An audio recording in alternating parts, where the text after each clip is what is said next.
इस कहानी की शुरुआत होती है एक छोटे से गांव रतनपुर से, जहां के एक स्कूल में कुछ ऐसा घटित हुआ जिसने हर किसी को सन्न कर दिया। स्कूल का नाम था सरस्वती विद्या मंदिर। इस स्कूल में एक छात्र था जिसका नाम था रोहन। वह बेहद जिज्ञासु और साहसी था और अपनी हर बात को गहराई से समझने की कोशिश करता था। एक दिन रोहन के कुछ दोस्तों ने उसे एक डरावनी कहानी सुनाई। उन्होंने बताया कि स्कूल के पास स्थित पुरानी खंडहर हो चुकी इमारत में एक चुड़ैल की आत्मा निवास करती है। कहते हैं कि रात के समय जो भी उस इमारत के करीब जाता है उसकी आवाजें कहीं दूर तक सुनाई नहीं देती। रोहन को ये बात कुछ हद तक अविश्वसनीय लगी, लेकिन उसकी जिज्ञासा बढ़ गई। रोहन के दोस्तों ने उसे चुनौती दी कि वह एक रात उस इमारत में जाकर वापस लौट कर दिखाए। रोहन ने बिना कोई हिचकिचाहट ये चुनौती स्वीकार कर ली। रात को जब सब लोग सो रहे थे, रोहन अपने दोस्तों के साथ उस खंडहर की ओर चल पड़ा।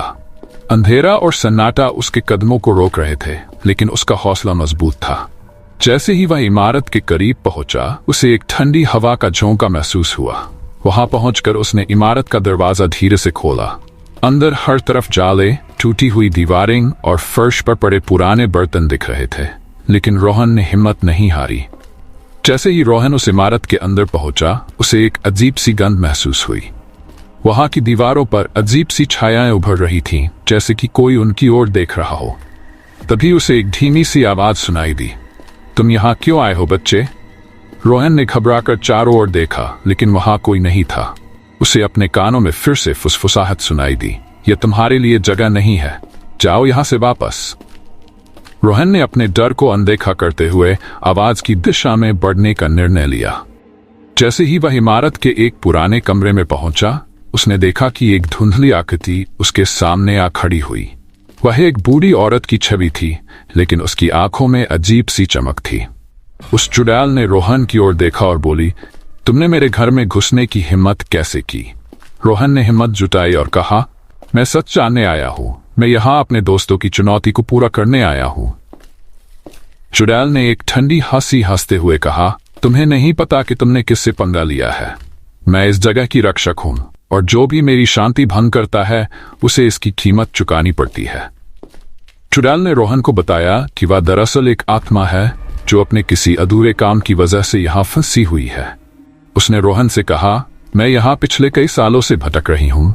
मुझे मेरे अपने ही परिवार ने यहां मरने के लिए छोड़ दिया था। रोहन को उस आत्मा की बातों में एक अजीब सा दर्द महसूस हुआ। उसने साहस बटोरकर पूछा, क्या मैं आपकी कोई मदद कर सकता हूं? चुड़ैल की आंखों में एक पल के लिए चमक आई। उसने कहा, अगर तुम मेरे अधूरे काम को पूरा कर सको तो मुझे इस कष्ट से मुक्ति मिल जाएगी। रोहन ने चुड़ैल से पूछा कि उसके अधूरे काम का क्या मतलब है। चुड़ैल ने उसे बताया कि उसे अपने परिवार से न्याय चाहिए।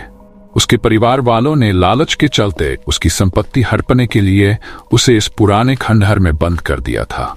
चुड़ैल ने कहा, मुझे बस ये देखना है कि मेरे परिवार के लोग अपनी गलती स्वीकार करें और मेरी आत्मा को शांति दें। रोहन ने वादा किया कि वह उसकी मदद करेगा। अगले दिन रोहन ने चुड़ैल के परिवार का पता लगाया।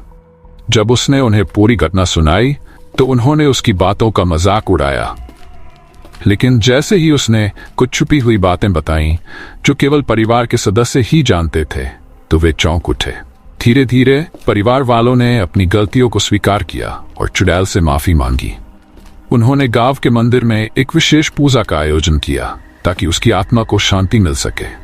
जैसे ही पूजा समाप्त हुई, रोहन को एक ठंडी हवा का झोंका महसूस हुआ और एक धीमी आवाज उसके कानों में आई, धन्यवाद बच्चे, तुम्हारे साहस और सच्चाई के लिए मैं तुम्हें आशीर्वाद देती हूँ।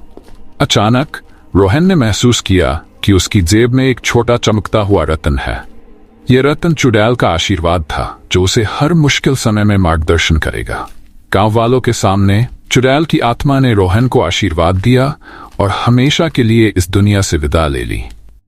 रोहन की बहादुरी और दयालुता की कहानी गांव भर में मशहूर हो गई, जो ये सिखाती है कि सच्चाई और निस्वार्थता के मार्ग पर चलने वाला हर व्यक्ति असंभव को भी संभव बना सकता है।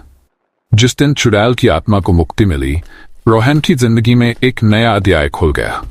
वह चमकता हुआ रत्न जो चुड़ैल के आशीर्वाद के रूप में उसे मिला था, अब उसके लिए सिर्फ एक यादगार चीज नहीं था, उसे महसूस हुआ कि इस रत्न में कोई रहस्यमयी शक्ति है जो उसे अजीब संकेत दे रही है। जब भी वह इस रत्न को देखता, उसे ऐसा लगता जैसे कोई अदृश्य शक्ति उससे बातें कर रही हो। एक रात रोहन को रत्न से निकलती हल्की हल्की चमक दिखाई दी। उसके कानों में धीमी आवाजें गूंजने लगी जो उसे किसी खतरे के बारे में आगाह कर रही थीं। अगले दिन स्कूल में एक अजीब घटना घटी। रोहन की कक्षा के कुछ छात्र जो उसके अच्छे दोस्त थे, अचानक से बीमार पड़ गए। उन्होंने बताया कि उन्हें रात में डरावने सपने आए जिनमें उन्होंने एक पुरानी औरत को देखा जो उनकी ओर इशारा कर रही थी। रोहन के मन में तुरंत शक हुआ कि कहीं ये उसी चुड़ैल का कोई छुपा हुआ राज तो नहीं है। उसने रत्न को ध्यान से देखा और महसूस किया कि रत्न में कुछ और बातें छुपी है जिन्हें वह समझ नहीं पा रहा था। रोहन ने अपने दोस्तों अर्जुन और सिमरन से मदद मांगी। उन्होंने मिलकर रत्न की जांच करने का निर्णय लिया।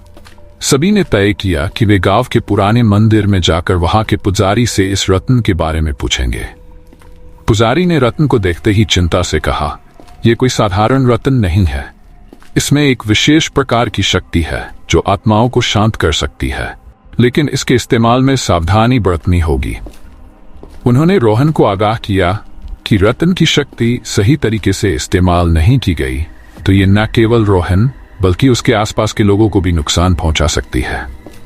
कुछ दिन बाद रोहन को रत्न से बार बार एक ही सपना आने लगा। उसने देखा कि वह उसी खंडहर में है जहां उसने पहली बार चुड़ैल से सामना किया था। उस सपने में उसे महसूस हुआ कि कोई और आत्मा वहां उसे पुकार रही है। रोहन ने अपने दोस्तों के साथ फिर से उस खंडहर में जाने का निर्णय लिया। रात के अंधेरे में तीनों ने हिम्मत जुटाई और उस खंडहर की ओर बढ़े।